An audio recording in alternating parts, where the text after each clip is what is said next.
Hello everyone.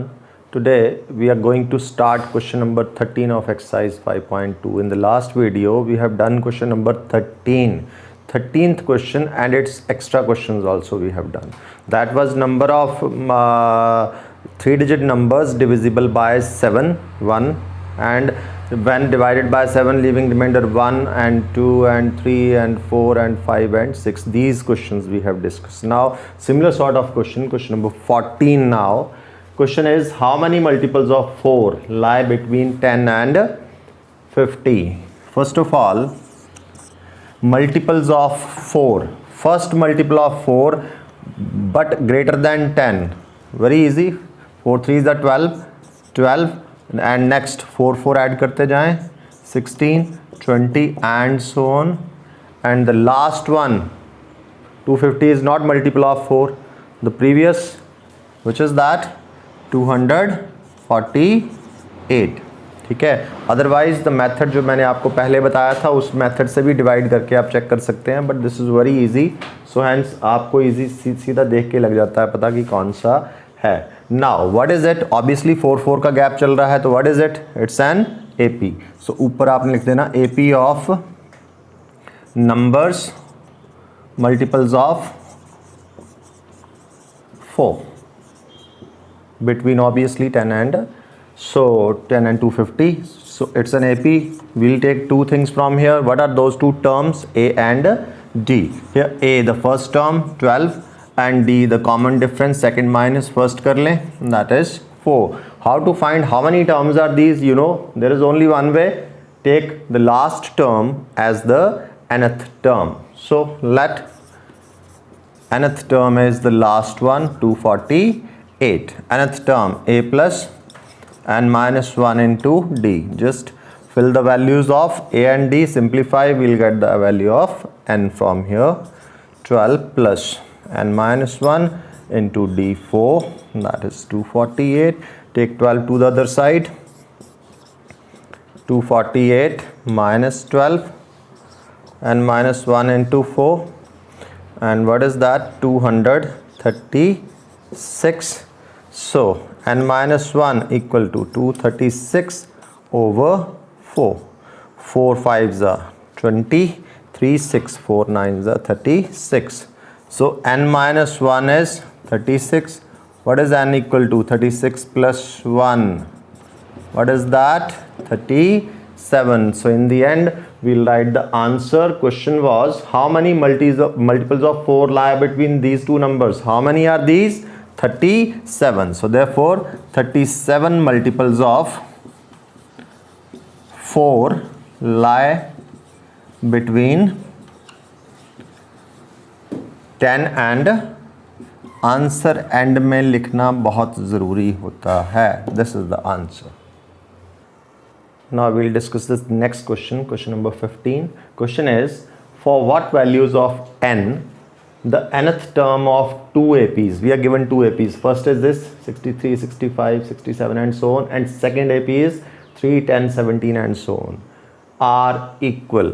Simply asking for what value of n the nth term of these two APs are equal. What we need to do? We need to find the nth term in both APs and then we'll make them equal. From there we'll get the value of n. Simple solution.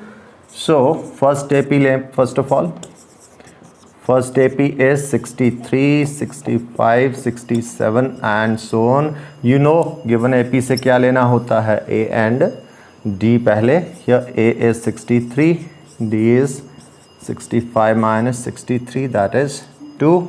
Now nth term A plus and minus 1 into D. So A is 63 plus and minus 1, D is 2. 63 plus 2n, take 2 inside, minus 2. 63 minus 2, that is 61 plus 2n. This is the nth term of first AP. On the similar basis, we will find the nth term of second AP and then we will make them equal. Second AP is this 3, 10, 17 and so on. Here again A and D. लेकिन यहाँ मैं क्या करूँ, small ए small D first में लिया था तो इसमें कैपिटल ए कैपिटल डी ले लेते हैं। A and D 10 - 3 that is 7। ठीक है, ये ध्यान रखना जो लेटर्स हमने असाइन किए हैं ए एंड डी एक ही क्वेश्चन के अंदर आ रहे हैं, तो एक में स्मॉल लेटर्स ले लो तो एक में कैपिटल लेटर ले लो, डिफरेंट करने के लिए उसको। Here the nth term a plus n - 1 into d, a 3 plus n - 1 into d 7, 3 plus 7n minus 7, 7n 3 minus 7 minus 4. This is the nth term of the second AP. Now what we need to do, we need to make them equal. इनको equal करेंगे, n की value आ जाएगी हमारे पास, जो कि हमारा answer है। So now make them equal. 61 plus 2n और सेकेंड की nth टर्म 7n minus 4. सो 61 को साइड ले जाएं, 7n को इधर ले आएं, 2n minus 7n minus 4 minus 61 minus 5n minus 65 minus minus cancels and 65 over 5, what n comes? 13. This is the answer of this question. Now question number 16. Question is determine the AP whose third term is 16. एक term दे रखी है third term and the seventh term exceeds the fifth term by 12.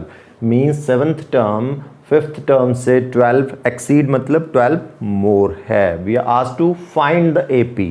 जब भी हमें AP निकालना है तो करना क्या है, सिंपली फर्स्ट 3 टर्म्स लिख दें AP की एंड सो ऑन कर देंगे एंड में। ठीक है, this is the way will do. First of all which term we are given in an AP? First is third term is given, A3 is 16। Third term का मतलब क्या होता है, A plus 2D। एंड दूसरी लिखें seventh term A7 exceeds, statement लिख दें पहले फिर उसकी इक्वेशन बनाते हैं। Exceeds the fifth term, fifth term means A5 by 12। So what does that mean? That is A7 equals to A5 plus 12। Seventh term fifth term से 12 more है। Seventh term A plus 6D, fifth term A plus 4D. See A cancels, 4D इधर ले आए, 6D minus 4D that is 12. 2D equals to 12. D is 12.2 that is 6. D की value आ गई। ये D की value इसको number 1 डाल दूँ मैं इसमें, पुट करके A निकाल लेते हैं from 1। A plus 2 into D's value is 6 equals to 16. A plus 12 equal to 16. 16 minus 12. A is 4. Now I have both values A and D.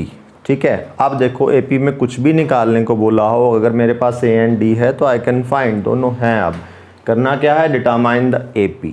AP लिखने को बोला है तो फर्स्ट 3 टर्म्स निकाल देना बस। ये तो first term itself, second term A plus D होता है, 4 प्लस 6 दैट इज 10 एंड एक और ले लें A plus 2D, 4 plus 2 into 6, 4 plus 12 that is 16। अब लिखेंगे हम आंसर। ठीक है, therefore the required AP is, therefore the required AP is first term 4, comma second term 10, comma third term 16 and so on. This is how we will do the solution. Now we will take one very important question from AP. This is very important question. This is unusual question. थोड़ा सा unusual है बाकियों से। Question है find the 20th term. अगर तो 20th term बोला होता है AP की, that is not a big problem. 20th term क्या होती है, A plus 19D. But यहाँ पे condition लगा दी इसने, find the 20th term from the last term. Last से 20th term. अब ये जो हम 20th टर्म निकालते हैं a plus 90d, that is from the beginning, first, second, third, fourth, fifth and so on. लेकिन ये लास्ट से निकालने को बोल रहा है, from the and. From the and से ये फर्स्ट होएगी, ये इसमें इससे पीछे आने वाली सेकेंड, फिर third, fourth last, fifth last, ऐसे 20th term from the and निकालने को बोला है। इसके दो मेथड हैं निकालने के। पहले तो सिंपल मेथड बताता हूँ मैं, उसके बाद आपको एक डायरेक्ट फॉर्मूला भी बताऊंगा इसका मैं।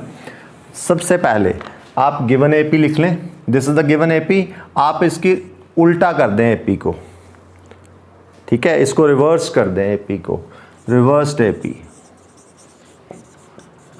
250। यहां देखना जरा ध्यान से, 3 कितना था कॉमन डिफरेंस, 5, 8 प्लस 5 30, मतलब 5 इंक्रीज हो रही है। ये इंक्रीजिंग एपी है, जब इसको रिवर्स करेंगे तो कैसी बन जाएगी, डिक्रीजिंग एपी। यहाँ कॉमन डिफरेंस 5 का है तो उधर आके -5 हो जाएगा। फर्स्ट टर्म क्या हो जाएगी, 253। एक और लिखूं इससे, नेक्स्ट टर्म 5 माइनस करना, 248, then 243 and so on, 13,8,3। This is the AP in the reversed order, ठीक है। रिवर्स ऑर्डर में एपी को लिख दिया मैंने। अब इसकी 20th टर्म निकाल लूंगा, दैट विल बी, इस एपी की that will be the 20th term from the beginning of this AP, but ये एपी तो रिवर्स ऑर्डर में लिखी गई है। दैट मीन्स एक्चुअल एपी की, गिवन एपी की वो एंड से होगी वो term. This is the method here. A reversed AP का लिखना, ए is 253 and D is 248 minus 253, that is -5. Now we'll find its 20th term, that is A plus 19D. A 253 plus 19 into D minus 5. 253 minus 95. 13 minus 5, that is 8, and 14 minus 9, 5 and 1. So 20th term is 158. Now इसमें ये 20th term इसकी अब हमने answer लिखना है। Therefore actual में given AP की फिर क्या हुई है, फ्रॉम द लास्ट ही हुई। Therefore 20th टर्म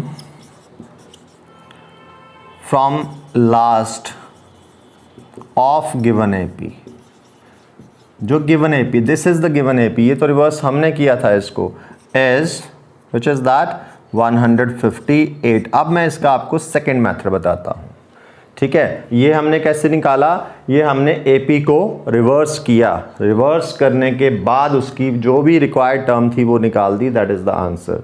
इसका आंसर हम बिना रिवर्स किए भी निकाल सकते हैं। उसका फॉर्मूला, जैसे nth term from the beginning, जो nth टर्म हम बोलते हैं वो फ्रॉम द बिगनिंग ही होता है, ठीक है।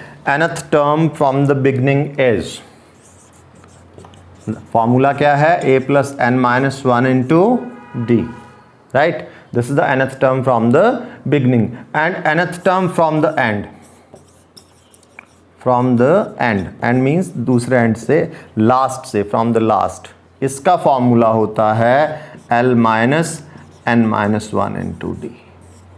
L is the last term, L minus n minus 1 into D.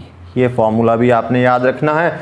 अब अगर इस फॉर्मूला से मैं ये टर्म निकालता, सी इसमें व्हाट इज L 253 और D 8 माइनस 3 5। अगर मैं ये फॉर्मूला से निकालूं इसका सॉल्यूशन, पहला सॉल्यूशन बताया मैंने, ये मैंने आपको, अब ये दूसरा सॉल्यूशन है, ठीक है। nth term from the end, formula लिख दिया, कौन सी term, 20th term, 20th term from end, L value डालो, 253 minus n 20 minus 1 into D is 5। सी 253 minus 19 into 5, 253 minus 95, that is again 158. So these are two solutions, जो आपको अच्छा लगता है you can apply that.